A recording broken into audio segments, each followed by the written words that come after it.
Ja, hallo und herzlich willkommen zurück zu einem neuen Fly Universe Video. So sieht es übrigens aus, wenn ihr 20 Eier, 22 um genau zu sein, hintereinander hier mit Enter, das kann ich das mit Enter wegdrücken, jetzt hier. So sieht das Ganze aus. Ja, ich habe es getan, ich habe mir jetzt endlich ein Haus gekauft und steige ins Pet-Business ein. Ich habe gesehen, obwohl das Ganze jetzt ja doch schon fast einen Monat her ist, also das Update ist genau einen Monat her tatsächlich, sind die Pet-Preise relativ stabil. S-Pets werden anscheinend immer noch für über 300 Mio verkauft. Also sie sinken nicht so schnell wie gehofft, weil, wir haben ja gesagt, Minimum einen Monat muss man warten und, naja, ich meine, langfristig wird es wahrscheinlich immer noch günstiger werden. Also teurer eher nicht, eher günstiger. Aber ja, Pets gehen noch für relativ gute Kurse und deswegen dachte ich mir, naja, dann muss man ja doch fast mal einsteigen in das Business, um hier zumindest ein bisschen Profit damit zu machen. Hab mir jetzt mal die Low-NPCs geholt, also ich mache es klassisch, ich fange wirklich auf der niedrigsten Stufe an und arbeite mich hoch. Damit habe ich die minimalen Kosten mit dem maximalen Profit, wenn man die Zeit weglässt. Also ich habe jetzt halt eine längere Zeit, bis ich meine ersten S-Pets sozusagen ernten kann. Dafür habe ich auch wirklich nahezu keine Kosten. Also ich muss jetzt ein Haus kaufen für 100 Mio. Naja, ich meine 100 Mio ist nicht viel. Hier, das hat mir jetzt 44 Mio gekostet, die Pet-Candies hier herzustellen. Und jetzt kriege ich dafür 22 Pets. Können wir auch mal gucken. Also ich weiß gar nicht, man könnte vielleicht sogar argumentieren, dass es klüger wäre, weil man züchtet hier in der Regel, oder was heißt in der Regel, man züchtet hier eigentlich überwiegend Reroll-Pets. Könnte man jetzt natürlich argumentieren, wenn zum Beispiel Krabben und Unicorn und Fuchs, also so die guten Pets, Int, Crit-Rate, HP, Crit-Damage, wenn die clean schon für mehr als 2 Mio weggehen, könnte man natürlich argumentieren, dass es eigentlich schon klug wäre, tatsächlich die so zu verkaufen. Aber ich glaube, das ist dann zu aufwendig, weil wenn du jetzt sagst, naja, kriegst du jetzt für eine Unicorn auf F kriegst du 3 Mio, für eine Krabbe kriegst du vielleicht 4 Mio, aber es kostet ja auch Zeit und dann wegen 2 Mio Profit, ob sich das wirklich lohnt, das weiß ich jetzt nicht, ehrlich gesagt. Also da könnt ihr mich gerne drüber aufklären in den Kommentaren, wieso die aktuellen Preise von F-Pets sind. Ich schaue momentan nicht wirklich Shops durch. Also wir haben schon mal ziemlich viel Glück, 2 HP-Pets, ein Crit-Rate, ein Int, schon mal gut. Krabbe müsste auf jeden Fall das Beste sein. Noch ein Int. Das dürfte ziemlich gut sein. Ich habe mir auch eine coole Welt gekauft. Noch ein Unicorn. Okay. Das ist actually gut. Also Unicorn ist gleich das beste Pet. Alter, was geht ab? Nur Füchse und Unicorns? Let's go. Unicorn müsste das beste Pet sein, so wirklich für Trash-Leveln. Also für einfach nur hochleveln und hoffen, dass vielleicht eine gute Stufe dabei ist. Weil bei HP-Pets ist wirklich so eine gute Stufe und das Ding ist brauchbar. Bei einem S-Pet mit nur einer guten Stufe, Krabbe, let's go, kann locker 2500 bis sogar 4000 HP haben. Also wenn wirklich nur ein krasses Level dabei ist und alles andere sind 2er, 3er und so, also nichts Gutes, hat so ein Unicorn dann trotzdem sau viel HP. Und ab 2, spätestens ab 3000 HP kann man auf jeden Fall sagen, sind HP-Pets brauchbar. Ob sie was wert sind, das ist natürlich die andere Frage, aber mein aktuelles HP-Pet hat tatsächlich knapp unter 3000. Also ich könnte mir sogar, wenn es gut läuft, dann sogar ein besseres eigenes HP-Pet züchten, das ich dann sogar selber verwenden kann. Wäre ganz funny. Okay, jetzt haben wir ein bisschen Pech. Hippogriffs sind absolut Trash, wahrscheinlich das schlechteste Pet. White Tiger ist auch Trash, genau wie der Rabbit. Alle Stat-Pets außer Int sind quasi Trash. Dragon ist auch Trash. Oh, okay, jetzt haben wir doch ein bisschen Pech. Hellline. Wie kann das sein? Na gut, ich meine, na gut, ich kann mich nicht beschweren. Immerhin haben wir ja schon ein Unicorn, ein paar Unicorns bekommen. 3 Eggs haben wir noch. Ich glaube, wir haben noch nicht mal jedes Pet bekommen, kann es sein? Nee, ich glaube, wir haben actually jedes Pet bekommen. Ich überlege gerade aber nicht. Ich bin mir ziemlich sicher, wir haben jedes. Oh, noch ein Hippogriff. 3 Hippogriffs. 3 Hippogriffs, auch nur eine Krabbe. Das ist mal wieder typisch. So. Und letztes Eck geht auf und ein Fox. Damit haben wir 4 Füchse. Nicht, dass es wirklich eine Rolle spielt. 5 Nightmares. Ne, 5 Nightmares und 5 Füchse. Eine Krabbe, ein Angel. Und der Rest ist eigentlich irrelevant. Ja, also tatsächlich insgesamt ganz gut gelaufen. Die Hälfte der Pets waren actually gut. Genau die Hälfte der Pets waren gut. Ja, dann wie läuft das jetzt mit dem Haus? Also es ist so, ihr müsst erstmal handeln, falls ihr kein Haus habt. Nur kurzes Quick Tutorial. Ich habe mir jetzt hier die Forest World gekauft. Es ist ein Vorteil davon, dass man später eingestiegen ist in das Ganze mit den Häusern, weil die Blank World, Beach World ist es, glaube ich, sah jetzt für mich nicht so interessant aus. Ich verbringe genug Zeit auf Coral Island, juckt mich jetzt nicht wirklich. Dann müsst ihr das Item aktivieren, also ihr kauft es hier, dann müsst ihr es aktivieren, dann müsst ihr es auswählen und erst dann könnt ihr es betreten. So, sieht echt cool aus, muss ich sagen. Also, da muss man ja fast mal Props geben. Sieht echt ganz cool aus. Eigentlich schon fast schade, dass es so ein Gebiet nicht gibt, das so aussieht. Also Darkon 1 ist so ein bisschen so ähnlich. Und man kann natürlich nicht in den Wald reinspazieren, leider. Das ist dann hinter unsichtbaren Wänden versteckt. Genau, weiter bin ich aber selber noch nicht. Den Rest können wir jetzt zusammen ausprobieren. Also F, Pet, NPC aufstellen. Yes. Wobei ich sollte mir vielleicht vorher noch damit vertraut machen. Liste der Gegenstände wahrscheinlich müssen wir dann reingehen. Genau. Freigeschaltet. Oh, wieso geht das jetzt nicht mehr? Are you kidding me? LMAO, warum hat das gerade so heftig geleckt?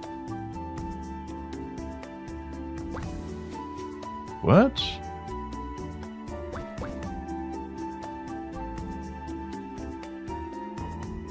So viel dazu.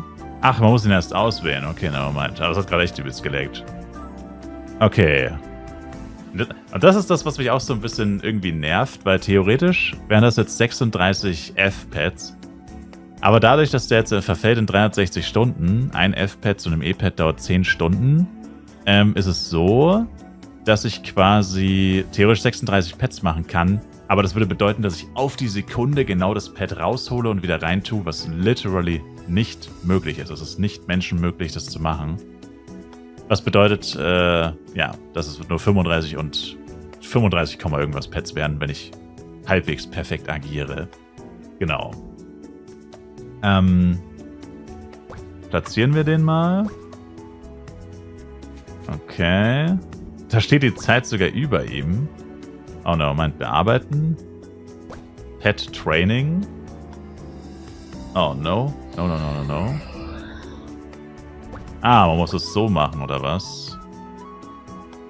Ah, okay. Gegenstand platzieren. Achso, das musst du wieder auswählen. Damn, ist das goofy. Ist das goofy. Jetzt wähle ich es hier aus. Das Pet will be independent, blablabla. We need to remove my paper from the field before training it. Was? Also es darf nicht platziert werden. Was? Nee, Moment, warte, wie mache ich das? Oh mein Gott, wie geht das? Nein, wie geht das? Wait, what? Ist das stupid? Wie entferne ich die jetzt wieder? Warte mal, da gibt es hier, glaube ich, ein Tool, oder? Alle Gegenstände entfernen. Yeah, okay, machen wir es einfach so. Geht schneller wahrscheinlich. Jetzt haben wir schon 1 Minute 10 Sekunden verschwendet. Bitte versuche es später erneut. Also, die Liste der Gegenstände, das ist auf jeden Fall extrem verzögert. Keine Ahnung, warum ich ihn gerade nicht platzieren konnte. So, jetzt aber. Ja. Okay. Next Candy in 30 minutes. Jesus Christus. Aber ja, jetzt haben wir das mal durchgemacht. Hier ist ein kleines Tutorial. Jetzt wisst ihr auf jeden Fall, was ihr tun müsst. Wie es funktioniert. Jetzt habe ich es für euch mal ausprobiert. Ja, etwas umständlich. Nicht wirklich intuitiv, sagen wir es mal so. Vor allem ist es ja komplett bescheuert. Jetzt rennt das Vieh hier rum. Aber wenn ich es vorher auswähle, dass es hier rumrennt, das geht nicht. Also das ergibt halt literally keinen Sinn. Was ist jetzt der Unterschied? Also absolut unverständlich. Und genau, Customize. Gut, ich habe keine Skins bei dem Char, deswegen kann ich hier nichts reinballern. Und dann können wir uns hier noch diese Infos durchlesen. Bla bla bla. Das müsste eigentlich nichts Neues sein. Das ist komplett auf Englisch. Genau. Okay, das ist der gleiche Text. Oh, Double-Click hätte auch funktioniert. Genau. If you decide to change the raised pet, the next feeding schedule will be reset. Also das hier wird dann geresettet. Ich kann jetzt nicht quasi sagen, nach 15 Minuten, weißt du was, ich will doch nicht dieses Unicorn hier füttern oder trainen, whatever. Ich will was anderes. Ja, dann wird es halt geresettet und wenn ich jetzt ein anderes Pet reinpacke, sind es da wieder die vollen 30 Minuten. Genau. Furthermore, if the contract with the caretaker expires, also wenn er abläuft, trading for the raised pet will also come to an end. Das bedeutet, die Frage ist halt, kann man eigentlich auch, das will ich jetzt eigentlich nicht ausprobieren, kann man den löschen? Das heißt ja quasi, wenn ich weiß, mein Pet, also der nächste Candy, zum Beispiel bei S-Candy, dauert es ja 5 Stunden, ist ja die Frage, wenn ich jetzt weiß, mein NPC hält nur noch 4 Stunden und mein Pet wird aber erst in 5 Stunden gefüttert, kann ich dann einen zweiten NPC irgendwie aktivieren? Das wäre halt noch die Frage. Das wird zwar exakt nicht ausprobieren, weil ich nicht noch einen F-NPC brauche. Da steht 0 von 0. Na gut, das müsste man noch rausfinden. Das kann vielleicht jemand in den Kommentaren beantworten. Oh, no, meint, okay, hier jetzt auch gestanden, wie es funktioniert. Aber das wäre für einen NPC egal gewesen. Wir dürfen es dann nicht platzieren für einen NPC. Ja, und wenn mein erstes E-Pad dann quasi fertig ist, kann ich dann den E-NPC aufstellen und so weiter und so fort. Genau. Und ja, mein Plan war jetzt erstmal, also wie gesagt, es kommen jetzt dann wahrscheinlich 35 F-Pads raus. Also hoffentlich verkacke ich es nicht. Ich werde jetzt auch meinen Charakter hier auf dem Handy einloggen, dass ich es auch unterwegs machen kann. Werde mir dann immer einen Wecker stellen. Oh, viel Spaß dabei, von Flive gegeißelt zu werden. Aber es ist eigentlich nur bei F zu E wirklich schlimm, weil von E zu D sind es dann schon 20 Stunden. Also jetzt sind es 10 Stunden, das heißt 2-mal am Tag. Muss man hier reingehen und das Pad wechseln, das ist schon ziemlich nervig.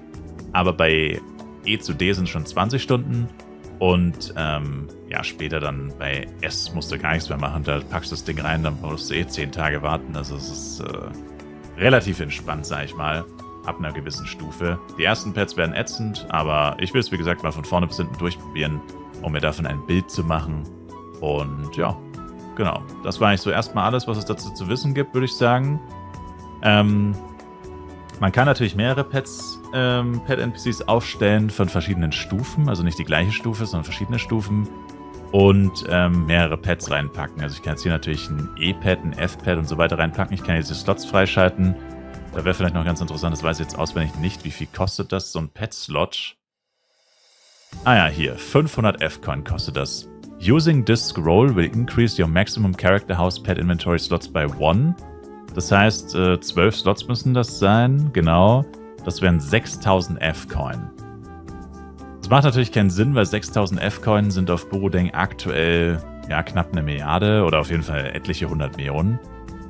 Das heißt, klüger ist es dann tatsächlich, also 3 Slots sind das ja quasi. 3 Slots kriegst du mit jedem neuen Haus. Ein Slot ist 500 F-Coin wert, 3 Slots 1500 F-Coin.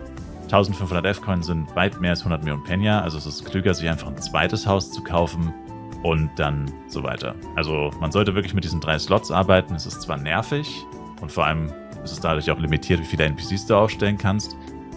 Aber es ist einfach günstiger, wenn du dann tatsächlich mit mehreren Häusern agierst. Also hier würde ich jetzt zum Beispiel so machen, FED und im nächsten Haus würde ich dann machen CBA und so weiter. Also anders. Ja, und ich werde es dann jetzt einfach so machen, dass ich das so ein bisschen laufen lasse und euch zwischenzeitlich, also im Stream werde ich natürlich immer drüber reden. Aber ja, erstes Update mache ich vielleicht dann mal, wenn alle diese...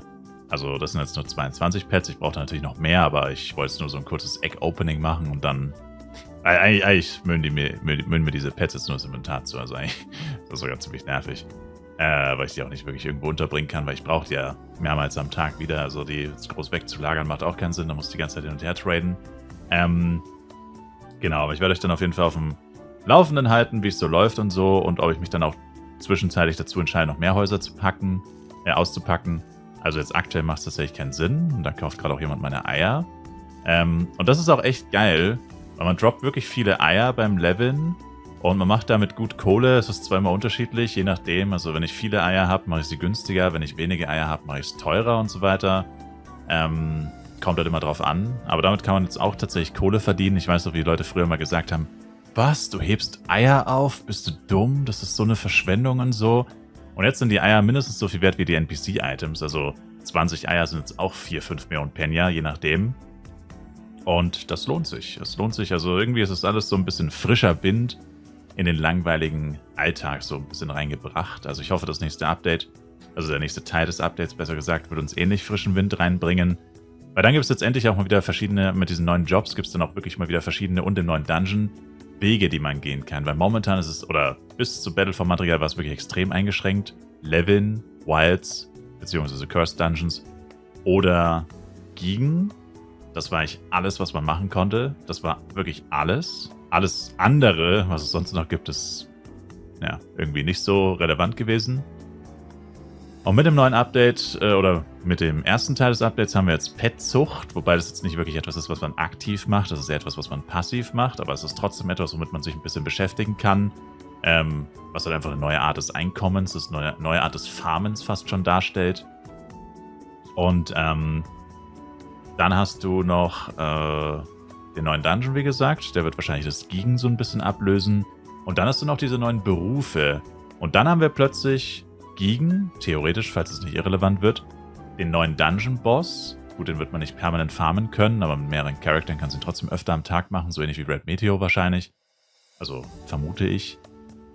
Leveln natürlich, weiterhin Cursed Dungeons, Petzucht, wobei, wie gesagt, nicht aktiv. Und die neuen Berufe, also dann hat man trotzdem ein bisschen weiteres Feld. Und das ist eigentlich das, was sich die Leute schon von Anfang an von Flyf und von Flyf Universe gewünscht haben.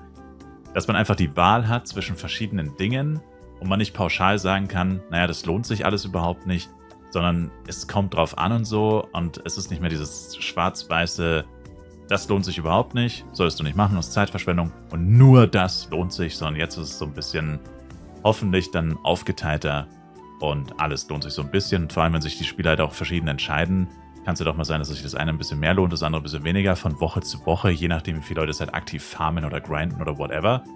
Also finde ich es ganz interessant und bringt, wie gesagt, echt so ein bisschen frischen Wind in das Spiel.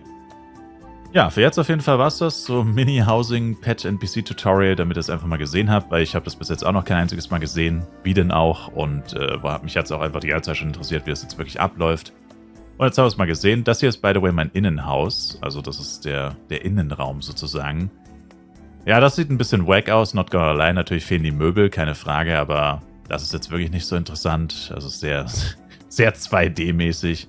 Ich finde diese Open World tatsächlich wesentlich cooler. Vor allem den Hintergrund davon, also wenn sie so eine ähnliche Open World Map machen würden, erinnert mich halt stark ans Grasland und ich liebe das Grasland. Yeah, mega geil. Egal. Danke für euch fürs Zuschauen. Ich würde mich selber ein Like, Kommentar, ein Abo von euch freuen. Wir sehen uns im nächsten Video wieder. Bis dahin, macht's gut, haut's rein. Danke fürs Zuschauen und ciao, ciao.